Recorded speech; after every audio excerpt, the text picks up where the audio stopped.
Welcome to another session in the Learning, Equity, and Power, or LEAP series, presented by the Center for the Study of Social Policy. My name is Anand Sharma, and I'm a Senior Associate at CSSP, and I'll be your host for this session. Before we get into conversation with our wonderful guests, I want to share just a bit about CSSP and the LEAP initiative. CSSP is a national nonprofit that works to achieve a racially, economically, and socially just society in which all children and families thrive. To do this, we promote policies grounded in equity, support strong and inclusive communities, and advocate with and for children and families marginalized by public policies and institutional practices. We seek to transform ideas into action, and LEAP is a new initiative to help us do just that. During this session and throughout this series, we've been highlighting and encouraging learning about what it takes to advance equity and build power in communities. And we hope that you'll join us and think about how these lessons might help you to more powerfully advance equity in the communities that you care about and serve. Given CSSP's longstanding commitment to supporting community, policy, and systems change, we're very excited to continue our LEAP series with this session, Authentically Engaging Community, Lessons from the California Endowment's Building Healthy Communities Initiative.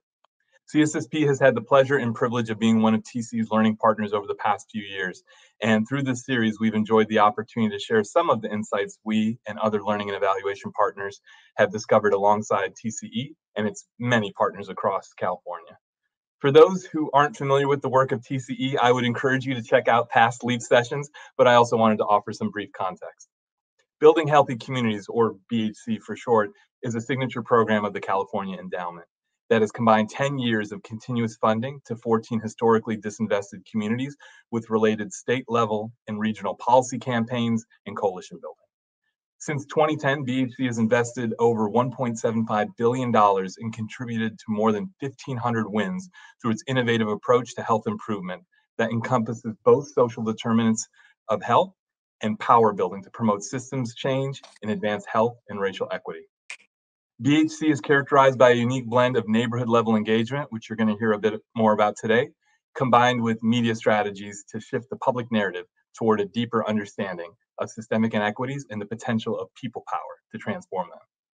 In this session, we'll hear some perspectives and lessons learned on the topic of authentic community engagement from two of the many community stakeholders who have played an essential role in BHC.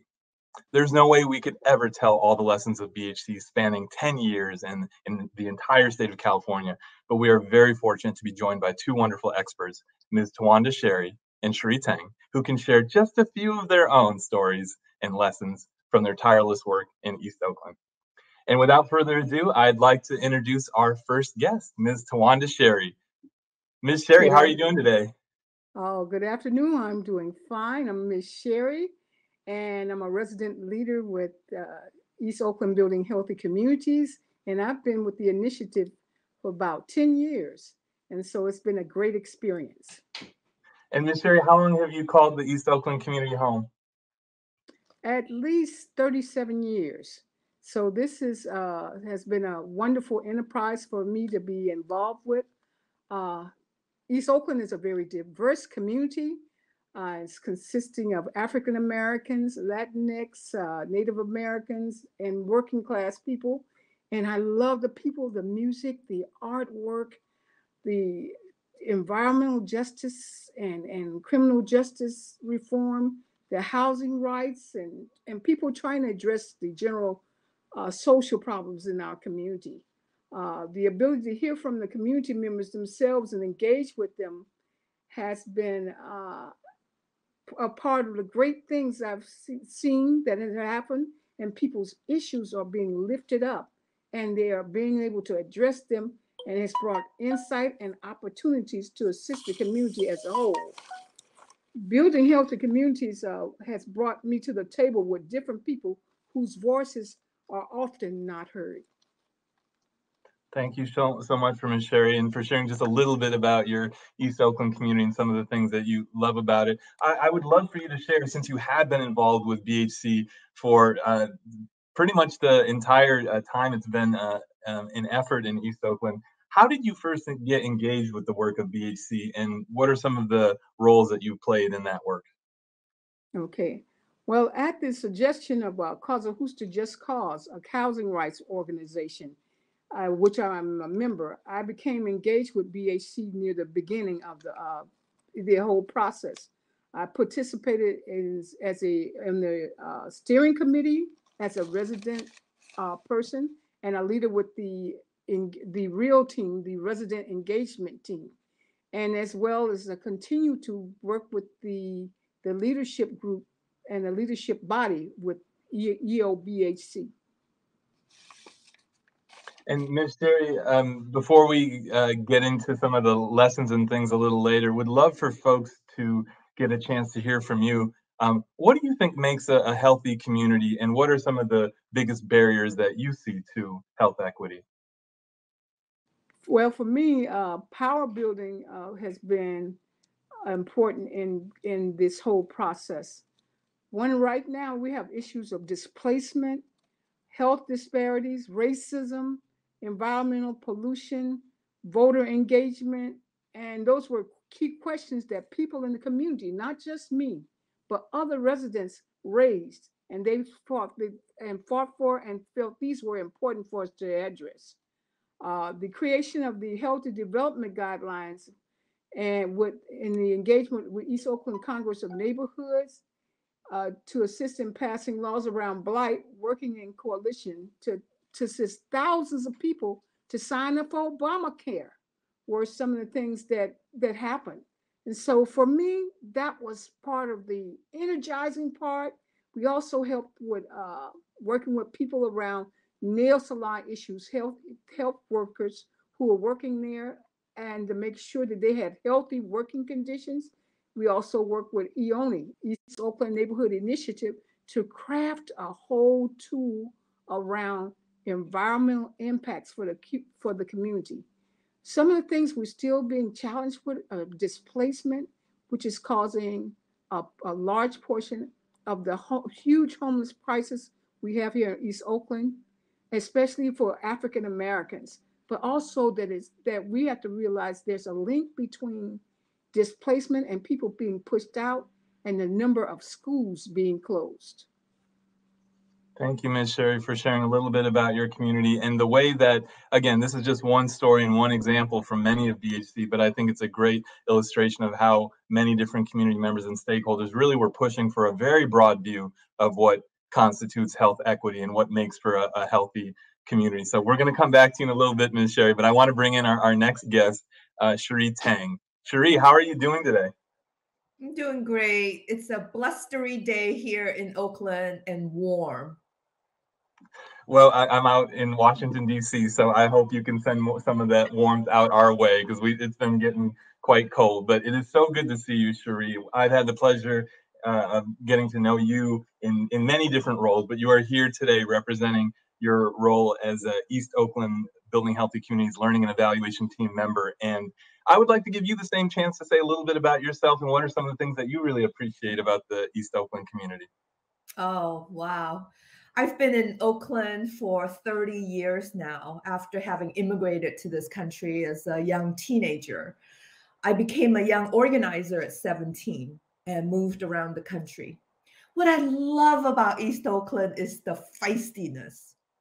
East Oakland residents are feisty, they organize, they speak up, they demand things, and what's rightfully and democratically belong to us. I love that. I love that history of East Oakland. We have a lot of resident historians like Miss Shiree, John Jones III, who can speak about where this community has been. And there's just so much love. There's so much love for this community.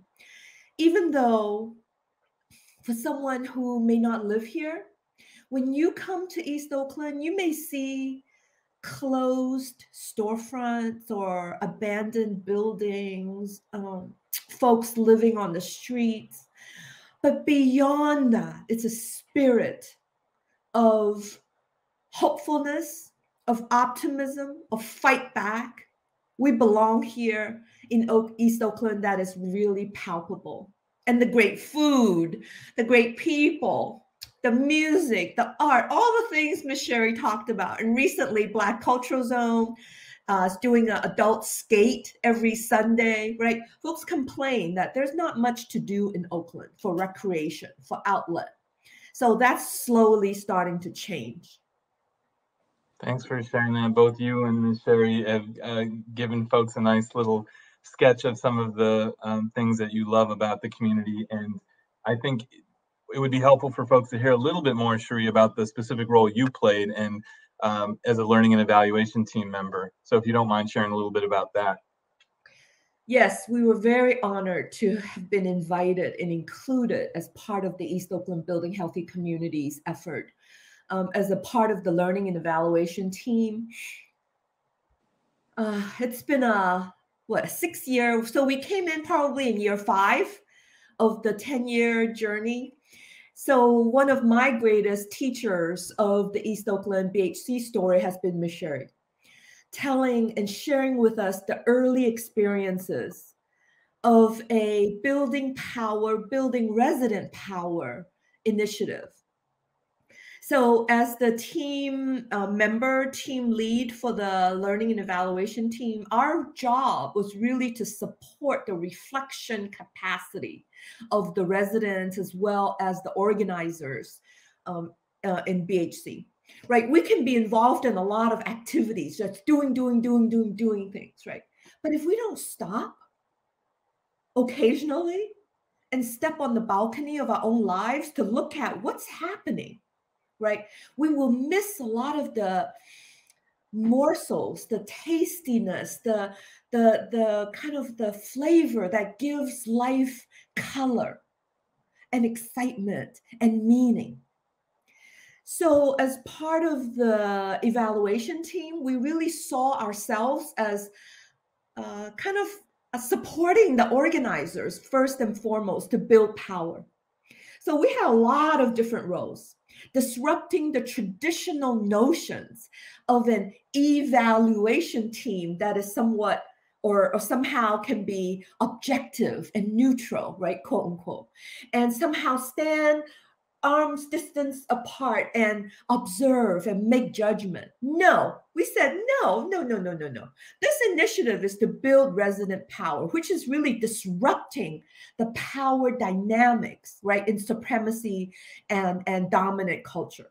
So we realized that the role of our team is to really lift up and to value what's happening, to look for all the things that's bright and promising and powerful, and to say, whoa, look at that, learn from that, listen to that.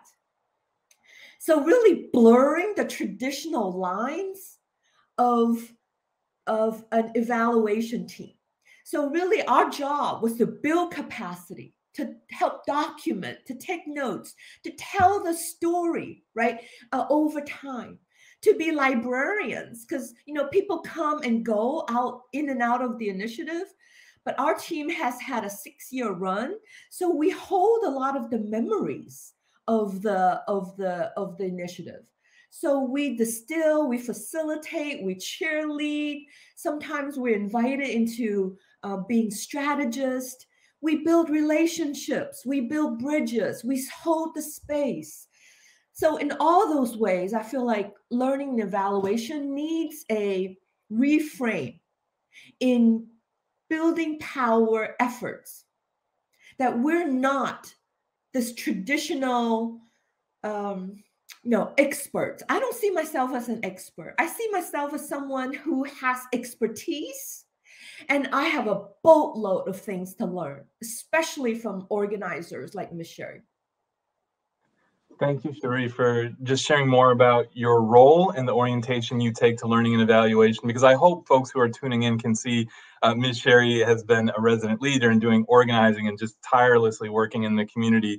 But you've played an interesting role as well in viewing communities as true learning partners and viewing the, as you said, the blurring of that role between evaluator and those who are considered the people who are involved in the organizing, the power building. And it's why we were so excited, Shiree and Ms. Shiree, to kind of bring you together, because it is a different type of conversation about how philanthropy, how evaluators can partner and orient themselves in these types of initiatives. So thanks for laying that out, Shiree.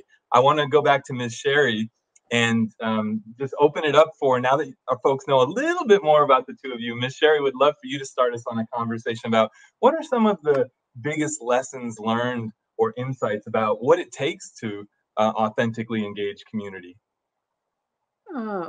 For me, one of the most important lessons I learned was to listen not just with my ears, but with my heart, uh, and realize that people's experiences are real and valid, and that the community needs this, that the community members are actually the experts, and that there are issues around criminal justice reform, affordable housing, health, uh, uh, access to healthy foods. All of those are important. And when they lift up their voices and we hear, and foundations and other folks here, they have to understand those are legitimate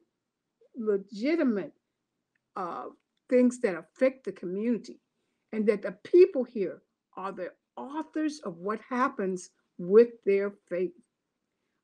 Foundations and organizations need to have residents as decision makers. Uh, for me, that's important. I appreciate that, Ms. Shiree. I want to stay with you a little longer. In some of our past conversations, you've spoken about some examples of the ways that foundations or organizations in general can help to create more inclusive and accessible processes and spaces. And I would love for you to share, an example of some of the ways that you all tried to do that. Okay.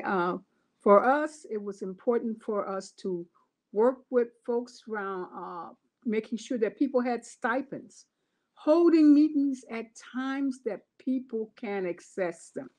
A lot of times, people are holding meetings at the middle of the day. Residents and community members cannot get to those meetings because they're working. We need to make sure those meetings are held at a time that's also affordable for them to be able to meet, whether it's at night, in the afternoon, late afternoons, or the weekends. But we need to meet people where they are. If we don't meet people where they are, then we're doing them a disservice. So one of the things that we also found that was important is making sure that we give residents a stipend, but also give them a little reward for being there, because they are valuable. So I think that a lot of times people want to give people pens and cups and plastic bottles. That doesn't work for the community. Right now, people are suffering and struggling. So give people a gift card, something that will be meaningful to them, something that applicable to their needs, and especially that recognizes their time and energy. But I think also that people need to be included on every level around when we have people uh, allocating money, that people need to be in on the decision making portion of what happens and where that money goes, how it happens, and also what the impact for them will be in the community. People need to be able to decide their own outcomes, not what we want as the outcomes from boards and foundation and organization. We need to ask the people what they want to see as their outcomes. Ms. Shiree, I wanted to stay on that last point around asking people what they want to see as the outcomes, because you mentioned at the start of this conversation some of the very broad ways that you and other community members were thinking about what makes for a healthy community. And I know you've all spoken before about the importance of meeting people where they are and kind of translating the language. So can you share a little bit about that? Because I know it was kind of a growing process and a learning process for everyone involved in this work about meeting people where they are and really being able to be in the same conversation. I think it's important too that we realize that when we come here with sometimes that organizations and foundations come with high and lofty goals, which are good on some levels, but you have to understand that people know what they need. And when you say that, when you come to a meeting with them, make sure you have translation and make sure that you have food, because a lot of times if people are coming and they're coming after work, they might be hungry, they might have children with them. You need to make sure that all their needs are being met. You need to meet them where they are. And we realize that sometimes people don't always govern the same way we do. We found out, especially when we were working with some of the Vietnamese community, that people operated in a consensus form. We were not familiar with that, but they were willing to talk to us and explain to us how they operated and what was important to them. So we were learning new ways by talking to people, listening to them, and letting them decide what was important. So we knew, we don't want to live in a cultural isolation. We need to be able to talk to people where they are and where they want to be. Thanks, Ms. Shiree. And I want to throw the same question to Shiree about just some of the biggest lessons learned and insights that you have about what it takes to authentically engage community, particularly given the kind of hat you were wearing as a member of the learning and evaluation team locally in East Oakland. Thanks for that great question, Anand. As I think about what I've been learning from East Oakland residents and serving in this role of learning and evaluation, first of all, is a commitment to decolonize our practice, right? The practice of learning and evaluation and its history, I think, has turned off a lot of people. In East Oakland, I heard the story of residents feeling really disoriented and just not flowing with the process of developing this foundation prescribed theory of change. And many, many hours were spent in creating this theory of change. And in the end, I think the community got really turned off to the process. And they felt like the endowment had come in to wave, a big bag of cash in front of nonprofit organizations and residents, and led with the promise of money. I think the first job is to really decolonize these relationships and these power relationships and these power dynamics. When I spoke with Ms. Shiree for the first time, we sat down for a long time at a coffee shop. And I remember Ms. Shiree saying to me, "Where's all the money?" I said, "I don't know, but maybe we can find out." Right? I mean, this is a foundation-driven initiative that promised a lot of resources. And yet, what's happening with the money was opaque. So I learned early on that resident leaders will ask the toughest questions that the client, right? The foundation is the client for the learning and evaluation, as well as the community. And the foundation, I think, did not like that, did not feel like it was the community's business or it wasn't their job, whatever. It was opaque. It was not transparent. But the community leaders will ask the toughest questions that we may or may not be able to answer. So there are 5 lessons I would say to my foundation colleagues. Number 1, practice what you preach.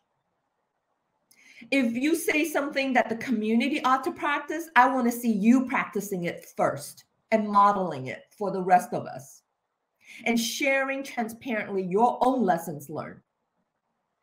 Number 2 is flip the script on who's the expert. So I'm with Ms. Shiree all the way. Community folks know best. They live there every day. And they know what the issues are and where we need to go and who to talk to, when to talk to them, how to talk to them, right? So flip the scripts on who are the experts. Number 3 is open up the money and be transparent with your funding, because that is your core business, foundations, is to give out money. So if you want to build resident power and really transform lives and material conditions, do it in ways that have not been done before, because what we have seen before are not working. So open to participatory modes of grant making with the community, using community intelligence and guidance as wisdom. Number 4 is don't prescribe your strategies. Come to East Oakland, come to any community that you're interested in working, right, to transform. Have open dialogues with community members about what the strategies ought to be. And listen. And the 5th is to not be defensive, right? Enter into this partnership with your open hearts, with your open minds, with all the resources you got, and the community will meet you where you're at and help you with whatever bright ideas you're coming to the community with. The community will make those ideas better, brighter, and more implementable. To my learning and evaluation colleagues, I want to ask you all to learn to show up more authentically as your full selves in all your glory and all your shadows. We are humans, just like everyone else. And to build these real, true partnerships, right, can only happen if you show up as your real deal. Shiree, really appreciate you offering those reflections. I know you've spent a lot of time working in and with communities and with lots of different foundations and organizations, so really appreciate your insights. I wanted to just ask you a little bit about, because both you and Ms. Shiree spoke about some of the challenges of when foundations and other organizations are really trying to authentically engage with communities, and the importance of being less prescriptive, and a lot of the lessons you mentioned. In some of the past conversations in the series, we've had TCE leaders as well as other evaluators speak about the messiness of this work and the growing pains that took place. And as you know, Shiree, one of the other evaluators termed the pivot to power, when it was this kind of point where the initiative really moved from seeing power as just a means to affecting positive and important policy and systems change to being valuable in and of itself. And I'd love to just hear some reflections, Shiree, about kind of how you experienced that and some of the bright spots in terms of a foundation working in a different way and taking on another orientation, knowing that there's much more work and it's a long learning journey. Yeah, I want to use this opportunity to say, I'm working with several foundations. I've worked with many foundations in my 20 years of consulting. I have so much respect for the California Endowment. They have put down a true commitment to racial equity and racial justice. They not only put out a statement when it was trendy to do so, they have moved their entire board towards this commitment and the entire staff. I admire them for their honesty, for their truthfulness in admitting what they don't know, haven't done well, and all the things that they're proud of, right? So I feel like it's about this radical honesty that is grounded in love, that is grounded in history and context and strengths of the community, that they built the Building Healthy Communities effort and now going to take it into its next 10 years to name power building as the center. I love that. I have so much respect for that. And at the same time, I think it is still messy, right? People are messy. Humans are messy. The road towards liberation and freedom is messy. There's 3 steps forward, sometimes 2, 4, 5 steps back. So I just want to be in this moment to remind myself and all my friends and beloved colleagues that we got to hold on to our hope like a superpower cape that we wear every day. Because through that messiness, if we can stay honest and stay truthful and loving to ourselves and each other, we're doing all the right things. Thank you so much, Shiree. I want to bring Ms. Shiree back into the conversation. Ms. Shiree, would love to hear any other thoughts you have on either what Shiree shared or just this topic of authentic community engagement. And then I'd love to hear what's a hope that you have for the future of your East Oakland community? All right. For me, it has to do with building power, and the ability to build power has the ability to affect change. And for me, that has been a long process. But I also have to realize that maybe the foundations don't realize when they come in with these huge terms, the theory of change, the narrative, and a lot of people were turned off about these terms, couldn't figure out what are these people talking about, and people left the room and didn't return. So we need to make sure that we have things in the context where people can understand them. In fact, one of the things I insisted on was them to have a dictionary of terms in the meetings when we came, if you're going to bring these terms so people can understand them. We also have to understand that when you want to engage people, we need to be willing to talk, let them talk about what they see as solutions to their problems. And we need to let them address these issues out loud. A lot of times people are afraid to address the issues. And we need to let people address their issues where they can be heard, where they can make the greatest sense, and so that others can engage with them and let them know that they're not by themselves. A lot of times people think they're in this fight alone. We need to make sure that we come together and let them understand they are not in this fight alone, that when we have these agendas, people set these agendas for the meeting, but are the community members helping to set those agendas? Are they the ones who are helping to say, this is what we need to see included in what we're discussing, what we want to see happen? So all of those things are very important. And if we don't see it and it fails, then it's on us. It's on the groups and the organizations and the foundations. We need to go back, be willing to go back to the drawing board. Be willing to say, I need to make some changes. We need to make some changes. And how are we going to make this happen? And you make it happen by talking to folks here in the community. If not, we're going to continue to see the crisis we have now. For my hope for the future is that we can change things, especially here in Oakland. What we're seeing is a huge amount of displacement of communities, and especially African Americans. The recent fight for the last few weeks and today is that public schools are being closed because people are being pushed out of the area. And people don't see the correlation between displacement and the lack of students in schools and people becoming homeless and then realizing, oh, we have to close schools, but why should we close schools? Education is so paramount. So my hope for the future, especially for African American children and for our community, is that we move forward and understand there's racial bias. They were talking this morning on TV about the fact that the discrimination and buying land, securing housing, affordable housing is directly affected by covenants that are, even though they say that they're gone, those housing discrimination covenants are still here.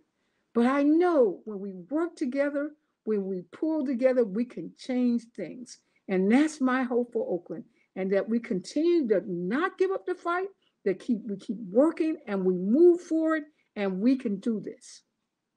Thank you so much, Ms. Shiree. Shiree, I want to give you the same chance. Any closing thoughts, and then would love to hear one hope that you have for the East Oakland community. Yeah, definitely. I think it's really about power. The power to do three things. Number one, the power to set the agenda for East Oakland. Second is the power to shape our own narrative and tell our own stories and not have other people say what East Oakland is or isn't. Third is that with the narrative and the agenda setting power, we can actually set policy. So that's my aspiration for East Oakland. I want to remind myself, others, that this work for health equity is generational long, right? It's generations long. It is not a sprint. It's not something that's going to happen next week. So along the way, I want to remind us that we have to lead with joy and love so that young people see themselves in this fight and that they see that they can do it. And it's not grinding ourselves to a pulp, thinking we got to boil the ocean with 3 matches, but that we find joy in each other, in the relationships, and fall in love with one another, to lift each other up, to remind ourselves that we're in this journey together. We're not going to be free 1 minute before the other. No matter how much money is in your pocket or which foundation, we're not going to get to the better tomorrow without each other. So we're in this together, and we got to have joy along the journey. Shiree, that's a beautiful way to close out the conversation. I want to thank you, Shiree. I want to thank you, Ms. Shiree, for your time, your expertise, your commitment to this work, and sharing a little bit of the love that comes through so clearly that you have for your community in East Oakland. And I just want to remind folks that these are just 2 perspectives, 2 people sharing their lessons and insights of many, many more people who were in East Oakland and across the VHC communities and across the state of California.